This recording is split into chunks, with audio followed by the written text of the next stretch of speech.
Imagine waking in the dead of night, your spirit leaving your slumbering body, crossing the veil between worlds to battle against the forces of darkness. No, this isn't the plot of some fantasy film. It's what thousands of medieval Europeans swore they did regularly. Welcome to Mystery Hunter, where today we dive into one of history's most enigmatic cults, the Night Hunters, a secret network of peasants who believed they traveled to the realm of the dead while their bodies remained in trance. What we've uncovered in the Italian mountains and Eastern European forests challenges everything we thought we knew about the medieval mindset. Brace yourself for a journey to the underworld. Literally. When we follow the clues in Inquisition documents through the Italian Alps, we discover something conventional historians rarely mention. In the isolated villages of Friuli in the 16th century, there existed men and women known as Benandanti, the good walkers. These ordinary peasants swore that on certain nights of the year, their spirits left their sleeping bodies and traveled in groups to battle against witches and sorcerers. You're thinking, just another medieval superstition, right? But here's the fascinating detail. They didn't consider themselves witches. Quite the opposite. They insisted they were defenders of the harvest, spiritual warriors fighting for the good of the community. And they weren't alone. Throughout the mountains and forests of Europe, from Livonia to Croatia, similar groups existed under different names: Hungarian Taltos, Slovenian Kresniki, the Hombres Lobos of Spain. Historian Carlo Ginzburg was the first to notice the pattern while studying Inquisition records. Picture the scene: confused inquisitors interrogating peasants who insisted their night journeys were to protect the fertility of the land. We fight with fennel stalks, and the Benandanti would say, while the witches use sorghum stems. Curious detail: those born with the amniotic membrane covering their face, the so-called caul, were predestined to become Benandanti. This membrane was carefully preserved, as they believed without it, they couldn't participate in the night battles. But what truly keeps us up at night is discovering how these rituals worked. On specific nights, usually during the Ember Days, the sacred days marking seasonal changes, these peasants entered deep trance states. Witnesses reported their bodies becoming rigid, cold, almost breathless. Like dead, but not dead, described one perplexed priest in 1623. Meanwhile, their spirits, often in the form of small animals like mice, cats, or butterflies, traveled to the Valley of Josaphat, a mythical place where battles for the fate of harvest took place. Archaeological excavations in an ancient Slovenian village revealed ritual mass and drums suggesting trance-inducing techniques similar to those used by Siberian shamans. Coincidence? Hardly. As we trace these ecstatic cults across Europe, a surprising pattern emerges. We're looking at the last vestiges of pre-Christian shamanic practices that survived for millennia on the margins of European society. Think about it. While the medieval church built cathedrals and theologians debated how many angels could fit on the head of a pin, ordinary peasants secretly preserved traditions dating back to the Bronze Age. Traditions involving spiritual journeys to the world of the dead, communication with ancestors, and cosmic battles for fertility. But how did this survive for so long without being completely eradicated? You must be wondering.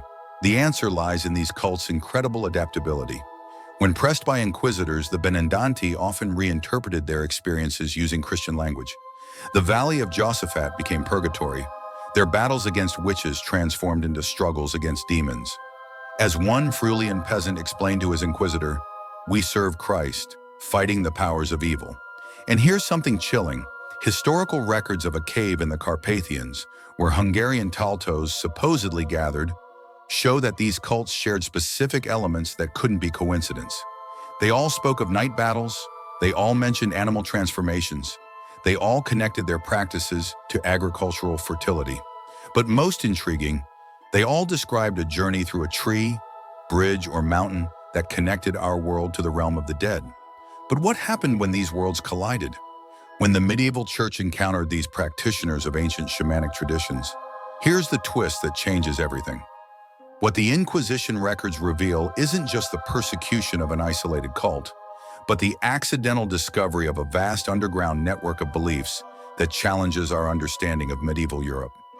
Imagine if we discovered that while kings and popes officially ruled, there existed a parallel system of spiritual power operating in the shadows, not as an organized conspiracy, but as a collective cultural memory that refused to die. The documents suggest something extraordinary.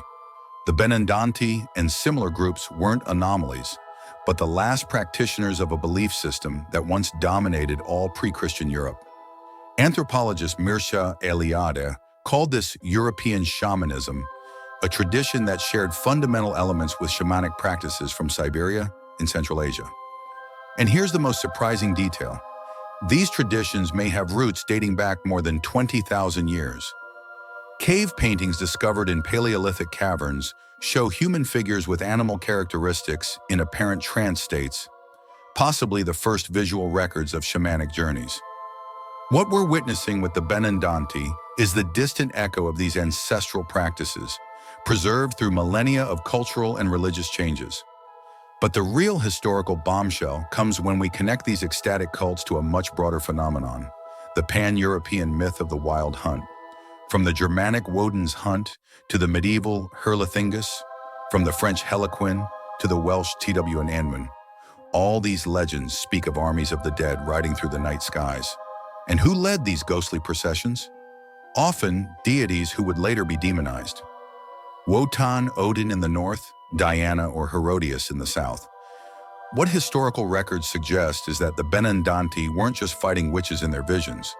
They were participating in a Christianized version of the ancient wild hunt. As historian Claude Lecouteau explained, these myths preserve the Indo-European belief that the dead influence the fertility of the living. The hunt was originally a procession of ancestors returning to bless or curse the harvest. Consider the implications.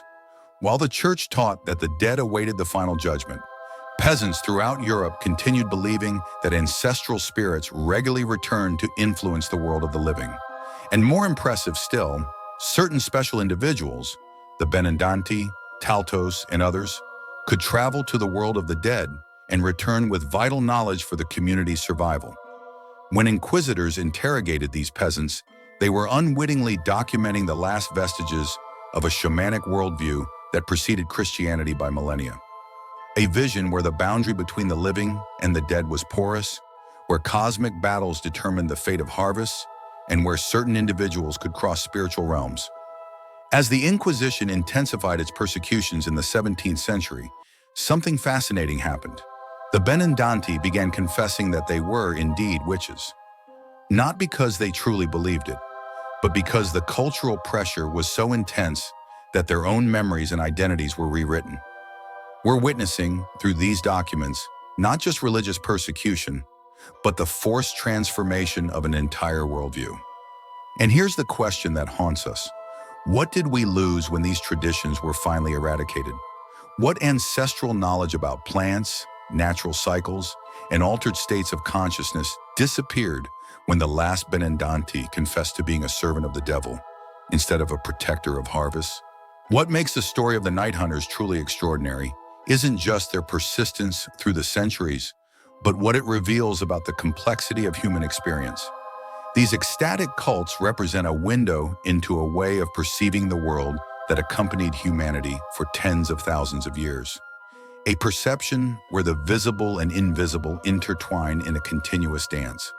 When we observe the Benandanti through a broader perspective, we see that their practices reflect a universal phenomenon, the human quest for transcendence and meaning. Across diverse cultures, from Siberian shamans to Amazonian healers, from Sufi mystics to Hesychast monks, we find the same quest to cross the veils of ordinary perception. What we witness in historical records isn't simply a conflict between systems, but the continuous dialogue between different ways of seeking the sacred. What makes this story relevant today? Perhaps it's the recognition that human experience is richer and more multifaceted than our modern categories often allow. As philosopher Henry Corbin observed, there exists an imaginal world, not imaginary in the sense of unreal, but an intermediate realm where spirit and matter meet, where symbols come alive with meaning. The Benandanti remind us that human history isn't a straight line of progress, but a complex tapestry where ancient forms of knowledge persist at the margins, sometimes for millennia, dialoguing with new understandings. Both the profound faith that moves mountains and the ecstatic visions of ancient cults point to the same truth, that human beings are capable of experiences that transcend the merely material. Perhaps most intriguing is considering what still remains of these ancient traditions in our own culture. When children play werewolf on moonlit nights, when we tell ghost stories around campfires, or when we dress up for Halloween, are we unconsciously echoing rituals our ancestors took very seriously? Folklorist Alan Dundes suggests we are.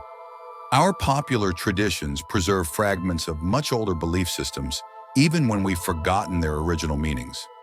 And what about the visionary experiences the Benandanti described? The Neoplatonic tradition offers a fascinating perspective. The idea of the anima mundi, the soul of the world that permeates all things. In this view, deep dreams and visions aren't mere subjective projections, but encounters with realities that exist at a different level of being, neither purely material nor purely spiritual, but participating in both realms. As Plotinus wrote, the sensible world is but a shadow of the intelligible world. This understanding invites us to consider the accounts of the Benandanti not as mere historical curiosities or psychological illusions, but as testimonies of a dimension of human experience that transcends our habitual categories. A dimension where, as poet William Blake suggested, the doors of perception can open to reveal the infinite. The story of the Night Hunters invites us to question, what other forms of ancestral knowledge remain dormant in our traditions, waiting to be rediscovered? What wisdom might be hidden in practices we often dismiss because they don't fit into our contemporary categories? The next time you dream vividly or experience that strange sensation of déjà vu, perhaps it's worth considering. Could part of you be responding to cultural memories far older than we can imagine? Might we all, like the Benandanti, carry the capacity to cross invisible boundaries, not just between states of consciousness, but between different levels of reality that coexist in a harmony deeper than our ordinary senses can perceive?